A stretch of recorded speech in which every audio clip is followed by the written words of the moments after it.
Praise the Lord. सभी को प्यार भरी जय मसीह की। परमेश्वर की पवित्र हजूरी में पवित्र कलाम के साथ आप सभी परिवारों का स्वागत करती हूँ। मेरे प्रिय भाई बहनों, कितने चौकस हैं हम परमेश्वर के वचन को लेकर, कितने अलर्ट हैं इसके अनुसार अपने जीवन को बताने के लिए। ये जानना जरूरी है, क्योंकि प्रभु यीशु मसीह का वचन कहता है, मैंने अपना वचन भेज के तुम्हें चंगा किया। हालेलुया। आज जो मैं वचन लेके आई हूं वो 91 ज़बूर में से है। आप सब पढ़ते हैं 91 पसालम, हर एक कोई पढ़ता है, भजन संहिता 91 को। हालेलुया। लेकिन इसका अर्थ क्या है, इसका प्रकाशन क्या है, उसका मैं आपको पढ़ के बताती हूँ। उसका 91 का एक आयत को, जो परम प्रधान के छाए हुए स्थान में बैठा रहे वह सर्वशक्तिमान की साया में ठिकाना पाएगा। अब इस एक ही आयत में हमारा जीवन छुपा है।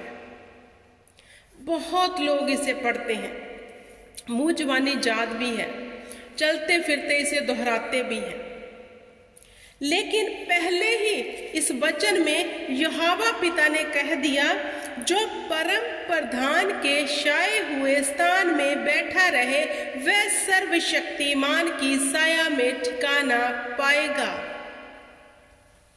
अब ना तो ये वचन रट्टा लगाने से हमारे जीवन में पूरा होगा, ना बार बार दोहराने से पूरा होगा।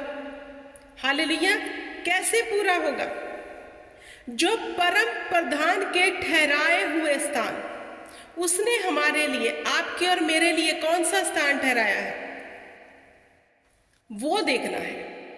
जो उसने हमारे लिए स्थान ठहराया है, अगर हम उसी में हैं, उसी में बैठ गए हैं, तो फिर हम, वचन कहता है, वह सर्वशक्तिमान की साया में ठिकाना पाएगा। हालेलुया। अब मेरे प्रिय भाई बहनों, आप अपने बच्चों को सिखाते हो, क्योंकि आप नहीं चाहते कि आपके बच्चे गलत रास्ते पे जाएं, तो उनको बताते हो जे तेरे लिए सही है, जे गलत है। जिस दिन आपका बच्चा आपके कहने पे चलता है और वही वे को अपना लेता है, उसी रास्ते पे चलता है जो आपने उसे बताया था कि ये सही है, हालेलुया, फिर आप कहते हो कि ये मेरा आज्ञाकारी बेटा और बेटी है, जो मैंने इसको बताया उसी पे चलता है, आप उससे प्रसन्न होते हो। ऐसे ही अब यहोवा पिता 91 ज़बूर की पहली आयत में कह रहे हैं, जो परम प्रधान के ठहराए हुए स्थान में बैठा रहे। अब देखना है हम बैठे हैं या फिर ऐसे ही रट्टा लगाया हुआ, ऐसे ही डेली इस आयत को बोलते हैं। तो बैठना कैसे है? परमेश्वर के वचन की आज्ञाकारी करके, परमेश्वर की 10 कमांडमेंट्स को याद करके, तू मुझे छोड़ किसी को ईश्वर करके ना मानना, किसी के आगे दंडवत ना करना। अब देखना यह है, क्या हमने किसी और को ईश्वर तो नहीं माना हुआ? क्या हम परमेश्वर की आज्ञा में है या फिर नहीं? प्रभु यीशु मसीह न्यू टेस्टमेंट में यूहन्ना की पत्री उसका 15 अध्याय 7 में कहते हैं, यदि तू मुझ में बना रहे, फिर जो चाहे मांगे वह तेरे लिए हो जाएगा। वह वचन इसी वचन से मैच करता है। अब लोग परमेश्वर की इस बात पे तो ध्यान नहीं देते कि हमें पहले बने रहना है, हमें उसके ठहराए हुए स्थान में बैठना है, तब जाके दुख चला जाएगा, बीमारियां चली जाएंगी, दरिद्र चला जाएगा और संघर्ष चला जाएगा, आशीष आ जाएगी। हालेलुया। अब उसके ठहराए हुए स्थान में बैठने के लिए हमें क्या करना है? परमेश्वर के आत्मा की सहभागिता को लेना है। उसके ठहराए हुए स्थान में बैठने के लिए हमें पवित्र आत्मा की अगुवाई में चलना है। हालेलुया। तो पवित्र आत्मा जब हमारी अगुवाई करेगा, वह वचन के बीच में से करेगा।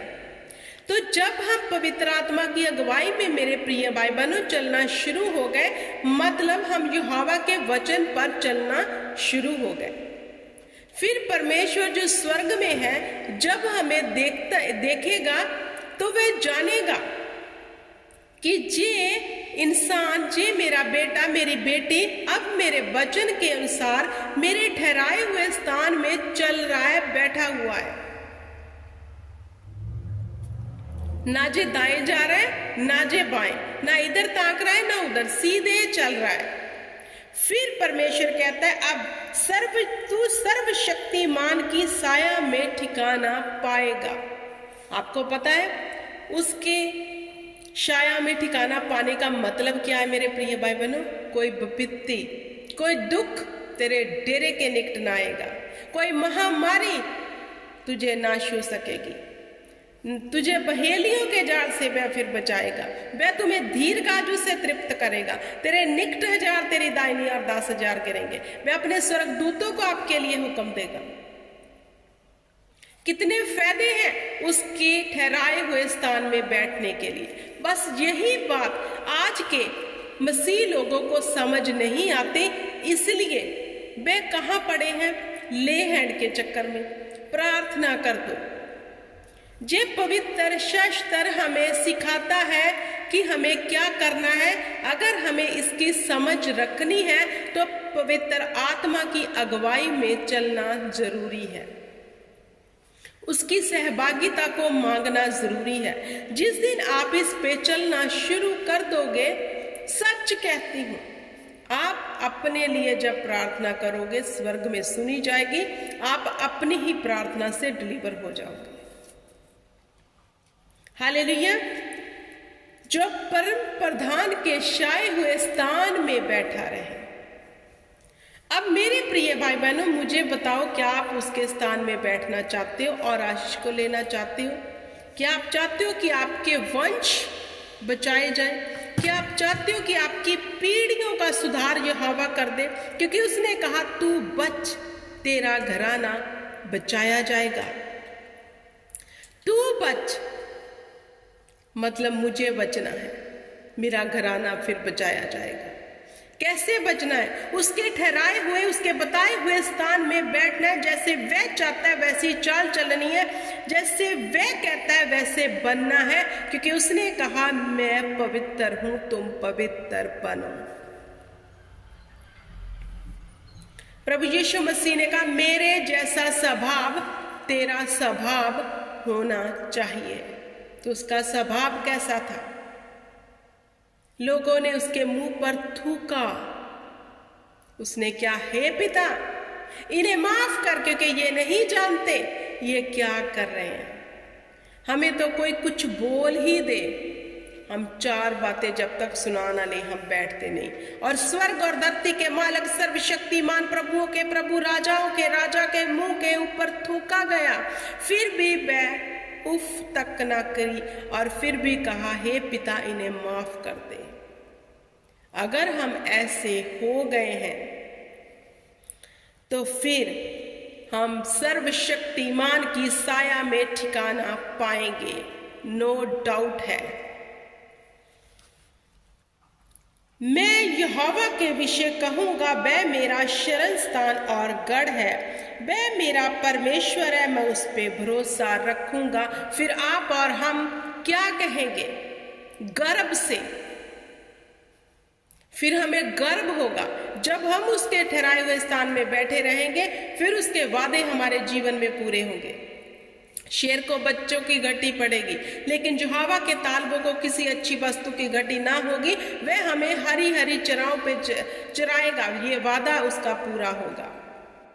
ये उसका वादा पूरा होगा कि तेरे वैरी एक रास्ते से आएंगे लेकिन 7 से भाग जाएंगे। फिर ये वादे उसके पूरे होंगे।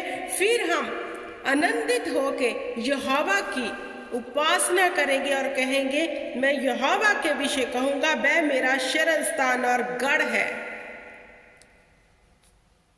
वह मेरा परमेश्वर है, मैं उस पर भरोसा रखूंगा।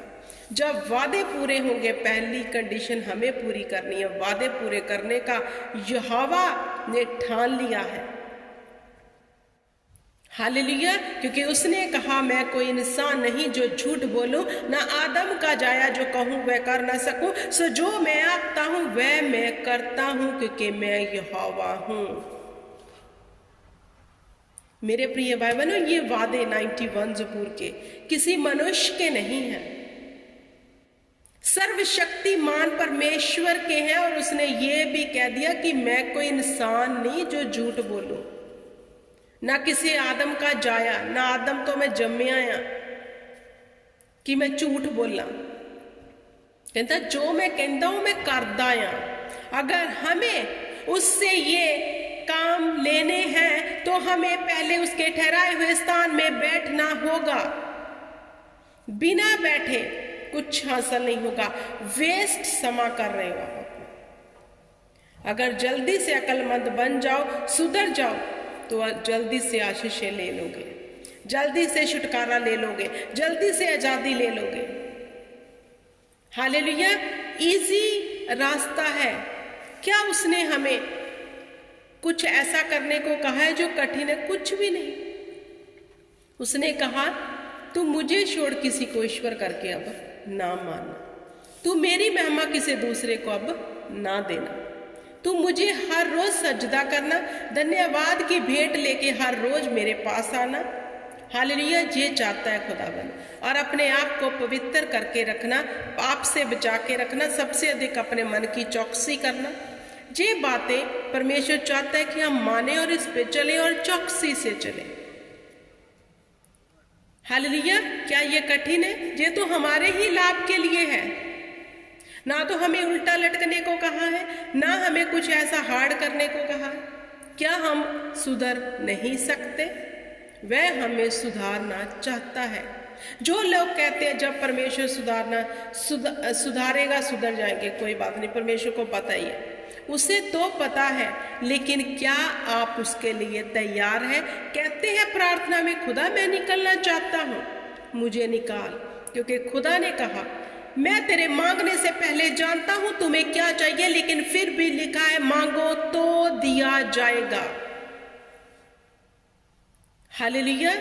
तो मेरे प्रिय भाई बहनों, परमेश्वर के वचन की चौकसी करो और उसके अनुसार अपने आप को ढालने के लिए तैयार हो जाओ। पवित्र आत्मा की सहभागिता को मांगो। वह तैयार है आपकी मदद करने के लिए, क्योंकि वह तो है ही हमारा सच्चा सहायक। जब प्रभु यीशु मसीह ने स्वर्ग में उठाए जाना था तो अंतिम शब्द थे कि अब मैं पिता से विनती करूंगा, वह तुम्हारे लिए एक सहायक भेजेगा, वो है सत्य का आत्मा। हालेलुया। वह हमें बताएगा हमें कौन से रास्ते पे जाना है, क्या करना है, कहाँ बैठना है, कहाँ उठना है, कैसे चलना है, कैसे फिरना है, कैसे देखना है। वह हमें बताता है, सिखाता है। लेकिन शर्त है कि आप उसकी आवाज को सुनते हो, क्या उसके कहने पर हो जो हमें सहायक दिया गया है। अब बॉडीगार्ड का काम क्या होता है? हमारी प्रोटेक्शन करना। अगर हम उसे कोई भी इजाजत ही नहीं देंगे करने को तो क्या वो तो बैठा रहेगा। ऐसे ही परमेश्वर का आत्मा है, हमें परमेश्वर की आत्मा को कहना है कि तू हमारा सच्चा सहायक है। हम चाहते हैं आप हमारी सहायता करो पवित्र आत्मा जी, हम चाहते हैं आप हमारी मदद करो। हम निकलना चाहते हैं, निकल पा नहीं रहे, हम चाहते हैं आप हमारी मदद करो। तो वह करेगा, क्योंकि वह हमारा सच्चा सहायक है। हालेलुया। आई होप कि आपको समझ आ गया होगा। खुदावंद इन वचनों में से आपको बड़ी बरकत आशीष दे और ये बरकत वचन की आपके जीवन में ठहर जाए। ये मेरी दुआ है। God bless you.